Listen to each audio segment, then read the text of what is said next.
Welcome to Homework 7. We're going to be doing problems 1, 8, and 23 from section 2.5. The rails of a railroad track are welded together at their ends when the temperature is 60 degrees Fahrenheit. What is the compressive stress when the rails are heated by the sun to 120 degrees Fahrenheit? The coefficient of thermal expansion and modulus of elasticity are the following. So recently we learned about this equation, which gives us stress due to increased temperature, where alpha is a expansion due to temperature, and then of course elasticity is our E, and we have all of that information given to us in problem. So really we just plug and chug and we'll get our 11.7 kips per square inch as our answer. Notice whenever they do give you all of your data, don't just instantly assume it's going to be in the correct units. That is, in this case, except that I changed my pounds to kips, but sometimes, or I guess really always, you want to be making sure that you're not going to make a simple mistake, especially on something that could otherwise be a very simple problem. A plastic bar having two different solid circular cross sections is held between rigid supports, as shown. It has the following diameters and corresponding lengths. We also know the modulus of elasticity, the coefficient of thermal expansion in the bars, and the bar is subjected to a uniform temperature increase of 30 degrees Celsius. So it's not starting at 30 degrees, it's just instantly letting us know that our delta T will be 30 degrees Celsius. So, if we look at our diagram, we see on the left and the right, it is held rigidly. So we know that our sum of our deltas has to be 0. If I just, for a split second, I'm going to ignore the support on the left side. It could be the right side, it really doesn't matter. For me, I'm going to choose the left side. And I think, okay, I'm going to have 3 different deltas together that are going to be summing into my 0.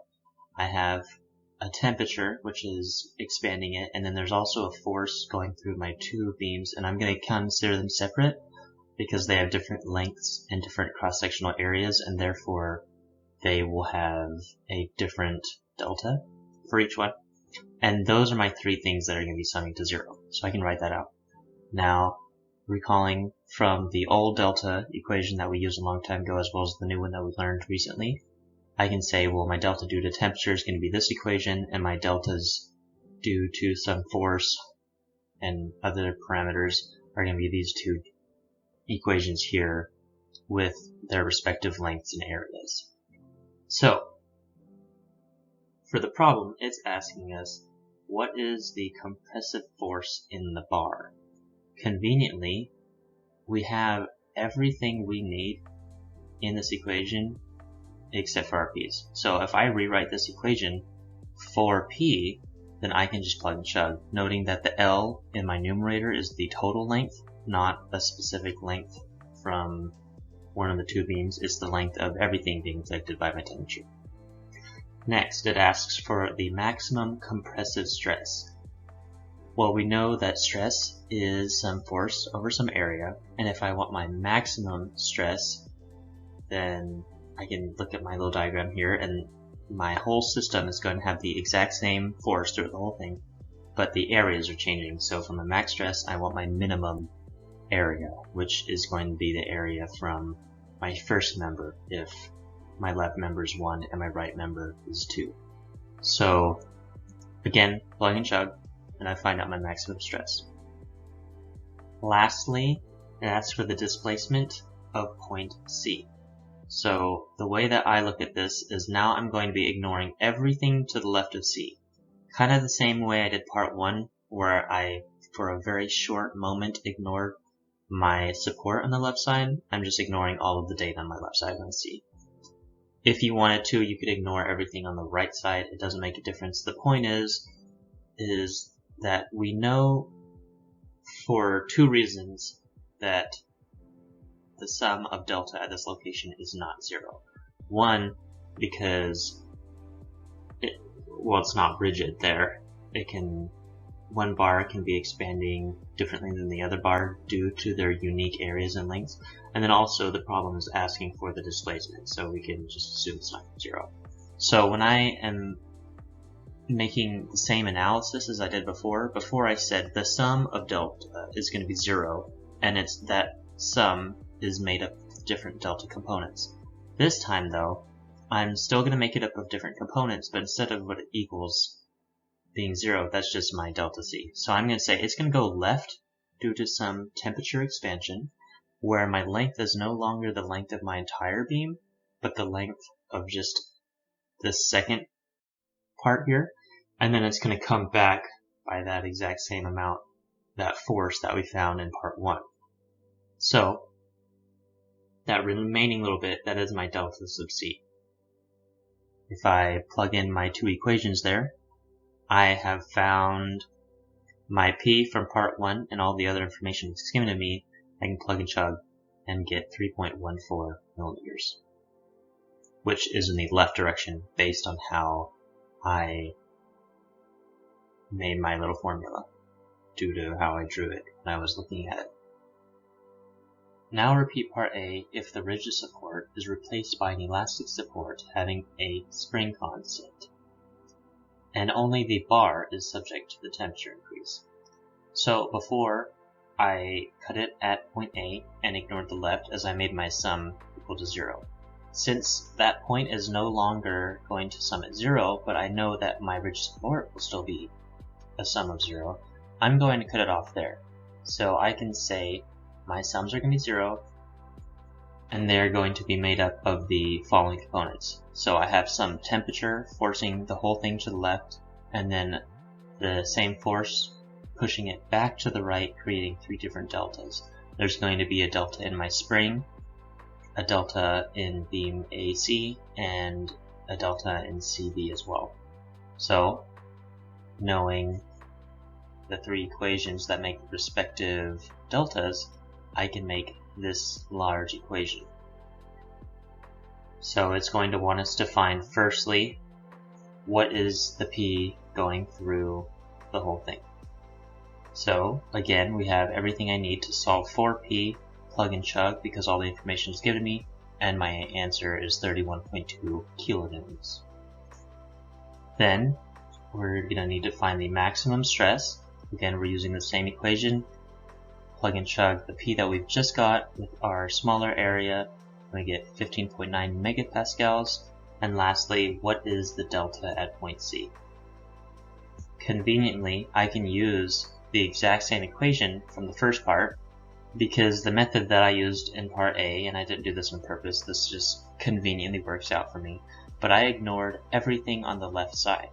And if I look at this problem, if I ignore everything on the left side, I'm going to have the exact same setup. So I have some delta due to the temperature increase on the right side, minus the delta of the force acting through the beam on the right. So I don't care about the spring, and I don't care about beam AC. So I have the same equation. The only thing that's changing is the magnitude of P going through here, and I get my new answer of 5.5 millimeters. Next, wires B and C are attached to a support on the left and a pin-supported rigid bar on the right. Each wire has the following cross-sectional area and elasticity. When the bar is vertical, they both have 80-inch length. However, before they are attached to the bar, their lengths were not that long. Find the tensile forces in the wires under the force P acting at the upper end of the bar. So, before I start talking about forces, we already have 2 deltas going on, and I'm just going to draw them real quick. I have made them very exaggerated, just so mentally I can recall that my delta for B is smaller than my delta for C, and also so I can see them. And now, looking at the other data, I see we have a force up here, and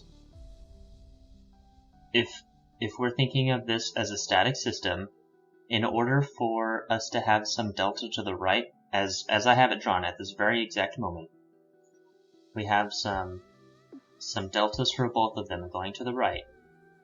some of the force required for that is going to be in the 700 pounds, because due to the fact that they're both pulling to the left, there's nothing pulling to the right. Some of it has to be in that 700. If there is no force being pulled on the top whatsoever, our bar would be crooked to the left a little bit, where B and C are kind of going against each other, with B pushing it to the right and C pushing it or pulling it to the left. But 700-pound pull tug to the right does not guarantee that it's exactly vertical. All we know is that there is some force that makes it vertical, and that force is going to be some component of my 700 pounds. But there's still force to the right. So what I'm going to do is I'm going to say, alright, well, whenever I pull it to the right, and again, this is an exaggerated diagram here, there will be some additional delta to the right that both of my wires are being pulled by. So I'm going to say, if we ignore the initial delta where they become flat, straight, where they're both a length of 80 inches, there's going to be some other delta where B has twice the amount that C gets due to how triangles work. And even though, yes, the bar would be rotating about the pivot, we can idealize it as a triangle because, again, this is very exaggerated, and the difference between the little rounded shape is so insignificant that it does not matter. Anyways, now that I have this drawn up here, and this here is all of the deltas for our static system, then I can just say, okay, well, I'm going to say the top one is going to be the sum of all of my deltas for B, and the bottom one is going to be the sum of all my deltas for C, and that's just so that I can very neatly make my diagram that I'll be drawing. I have a horizontal because I like my systems to be horizontal. You can draw it vertical, it doesn't matter. You're still going to be doing sums with forces. So I can say 3 times B, because if you look at the height on our diagram, we have 3 B's. 3B times P is going to be 2B times tension B plus B times the tension of C, and that's just a sum of moments here. And we also know that our forces must equal, so I have this other equation here as well. Now, we've already said that delta B and delta C are the following equations, so we can put that up there as well. And with the entire delta for a single wire is going to be whatever tensile force is going through that wire times its respective length over EA. So I can say that my delta B or my delta C, so the entire component's there. So for my B it's delta 1 and 2 of my deltas, and for C it's my other equation. That whole bit is going to be TL over EA, not just one of our deltas or 2 delta, it's the whole thing. All of our force is going into that. Next, I'm going to solve for delta. The reason for this is because if we look at the equations we have, we know that we're looking for our tensions, so those are unknowns. Our force is given to us. We don't really care about our B's because that cancels out anyways. And we have our delta 1s and delta 2s. So we have, oh, and then for our L and E and A, those are all given to us. So our unknowns right now is what we're looking for, our tension in B and C, and delta. So if I can get rid of my delta, then the only unknowns I'll have is what I'm looking for. So I'm going to set my 2 delta equations. I'm going to solve them for delta. So if you take these 2 separate equations, solve them for delta, you can set them equal each other. And then we have enough equations to solve for our 2 unknowns. So what I'm doing here is I'm just solving for one of them, my tension in B, and then I'm solving for tension of C as a function of my tension in B, just so it's easier. I'm getting my tension of C from my sum of forces, because that's the easiest equation where I can relate them to each other.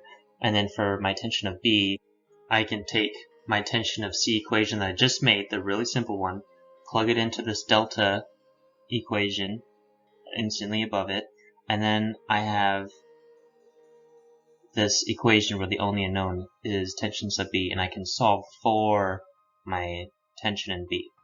then I get, when I simplify it, I have this here, and then all I have to do is plug and chug, and I get the following answers.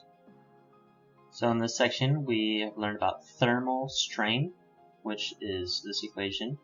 We didn't use it in any of our problems because we were using it in its applied use for delta, because that is something that's very easy to measure as opposed to strain where you need sophisticated equipment. And if we have a thermal strain, which is alpha times some delta T, we can plug that into our strain, knowing that for any normal delta, it is going to be epsilon times L anyways, because if you think of epsilon, that's delta over L, so we're just rewriting this in terms of delta, and then by using the temperature epsilon and plugging that in, we're getting some delta due to temperature. So that's pretty much all that's happening here. And then from the first problem, you might recall that we used sigma equals E alpha delta T. That again is just another application of our strain, because our normal stress equation, if it wasn't about temperature or anything, it's just E epsilon, and so we're plugging in our epsilon and we find our stresses. That's all. I hope this was helpful, and good luck on your homework.